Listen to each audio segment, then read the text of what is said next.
चलिए बच्चों, अब हम करते हैं समुत्पाद वक्रों की विशेषताएं। जो हमने अभी पुरानी वीडियो में MRTS देखा था ना, डेल्टा वाई अपॉन MRTS, उसमें क्या था, delta Y upon delta x. इसके साथ हम माइनस साइन भी लेते हैं, इसके साथ हम माइनस साइन भी लेते हैं। माइनस का मतलब क्या है, ऋणात्मक ढाल। ये माइनस बताता है हमें ऋणात्मक ढाल। ऋणात्मक ढाल का मतलब नेगेटिव स्लोप, नेगेटिव स्लोप। तो जो हमारा MRTS है वो होता है delta Y upon delta X ही है, पर उसके साथ माइनस साइन भी आता है। माइनस साइन हमें बताता है ऋणात्मक ढाल। जैसा कि आपको पता ही है, हमने अभी IQ बनाना सीखा है। ऐसे ये ऋणात्मक ढाल वाला है। मांग वक्र भी ऋणात्मक ढाल वाला होता है, उदासीनता वक्र भी ऋणात्मक ढाल वाला होता है। तो ऋणात्मक ढाल की वजह से ही इसमें क्या आता है, minus delta Y upon delta x. चलिए अब हम करते हैं समोत्पाद वक्रों की विशेषताएं। समोत्पाद वक्रों की मैं 6 बेसिक जो कैरेक्टरिस्टिक्स हैं वो लेके आई हूँ आपके सामने। फर्स्ट क्या होता है, ये बाएं से दाएं नीचे की ओर गिरते हैं। देखो ये लेफ्ट टू राइट जा रहे हैं ना, लेफ्ट टू राइट, तो ये हमेशा ही लेफ्ट टू राइट नीचे की तरफ गिरते हैं। नीचे की तरफ का मतलब ऋणात्मक ढाल वाले, तो ये हमेशा ही लेफ्ट टू राइट नीचे की तरफ गिरेंगे। कभी भी ये ऐसे नहीं हो सकते। ये होता है पॉजिटिव ढाल। अगर कोई वक्र ऊपर की तरफ बढ़ते जा रहा है, इसे कहते हैं पॉजिटिव स्लोप या धनात्मक ढाल। तो ये वक्र कभी भी धनात्मक ढाल वाले नहीं होंगे, ये हमेशा ऋणात्मक ढाल वाले होते हैं। ये कंडीशन इनकी नहीं हो सकती। समोत्पाद वक्र ऋणात्मक ढाल वाले होते हैं, वही हमने सीखा। ये कभी भी बढ़ते हुए नहीं होंगे। इसका रीज़न क्या है, इसका रीज़न ही MRTS है। MRTS क्या बताती है, अगर एक वस्तु को हमें बढ़ाना है तो दूसरी को आवश्यक रूप से कम करना पड़ेगा। वही रीज़न है जिसकी वजह से ये नीचे की तरफ आते हैं।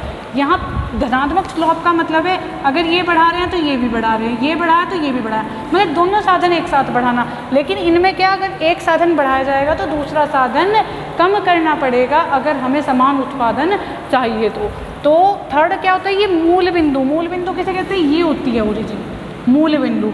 ये मूल बिंदु के लिए उन्नतोदर होते हैं। देखो ये कॉन्वेक्स होते हैं। उन्नतोदर का मतलब क्या होता है, कॉन्वेक्स। तो ये हमेशा ही क्या होते हैं, कॉन्वेक्स होते हैं मूल बिंदु की तरफ। ठीक है, कभी भी किसी अक्ष को नहीं छूते। इन्हें ये कभी भी यहाँ या फिर यहाँ टच नहीं करेंगे।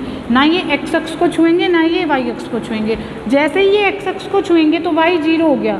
यहाँ इस पॉइंट पे क्या है, वाई हमारा 0 है। और हम जो समोत्पाद वक्र की हमने डेफिनेशन ही सुनी है, पढ़ी है, वो क्या होता है, ये दो साधनों का कॉम्बिनेशन होते हैं, दो साधनों को मिला के बनते हैं। तो यहाँ तो वाई 0 हो गया। जब वाई 0 हो गया तो एक ही साधन से क्या कोई उत्पादन संभव है, नहीं, इसलिए ये नहीं हो सकते। इधर वाई का यूज़ कर रहे हैं, एक्स बराबर 0 हो गया, तो ऐसा भी नहीं पॉसिबल है कि एक्स 0 हो जाए, एक्स की कोई भी यूनिट प्रयोग ना की जाए। लास्ट देखो, ऊंचा समोत्पाद वक्र उत्पादन के ऊंचे स्तर को बताता है। जितना ऊपर जाओगे ना, जितना मूल बिंदु से दूर जाओगे, जितना भी दूर चले जाओगे, उतना ही ज़्यादा प्रोडक्शन दे रहा होगा।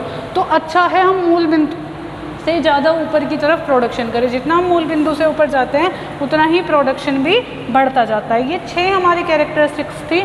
फर्स्ट, बाएं से दाएं नीचे की ओर गिरेंगे, ऋणात्मक स्लोप होगा, मूल बिंदु की ओर कॉन्वेक्स होंगे, कभी भी किसी अक्ष को टच नहीं करेंगे, एक दूसरे को कभी नहीं काटेंगे। ये रह गया तुम्हारा, एक दूसरे को कभी नहीं काटेंगे।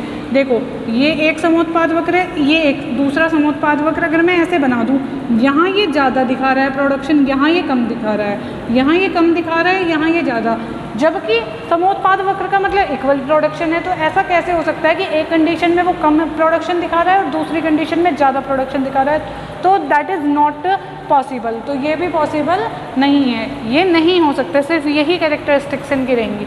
अब देखिए बेटा, रिज रेखाएं, रिज रेखाओं का दूसरा नाम ही है उत्पादन सीमा रेखा। रिज लाइंस का सेकंड नाम क्या होता है, उत्पादन सीमा रेखा। उत्पादन सीमा रेखा, हाँ देखो, अगर हम कोई प्रोडक्शन कर रहे हैं तो 3 स्टेज हमने पढ़ी हैं। पहले अगर हम उत्पत्ति के साधनों को बढ़ाते हैं तो हमें बढ़ते हुआ उत्पादन प्राप्त होता है, फिर उत्पादन स्थिर हो जाता है और उसके बाद उत्पादन गिरने लगता है ना। तो अगर हम एक लिमिट से ज़्यादा साधनों को बढ़ाते जाएंगे तो हमें उत्पादन कम प्राप्त होगा, घटते हुए प्राप्त होगा।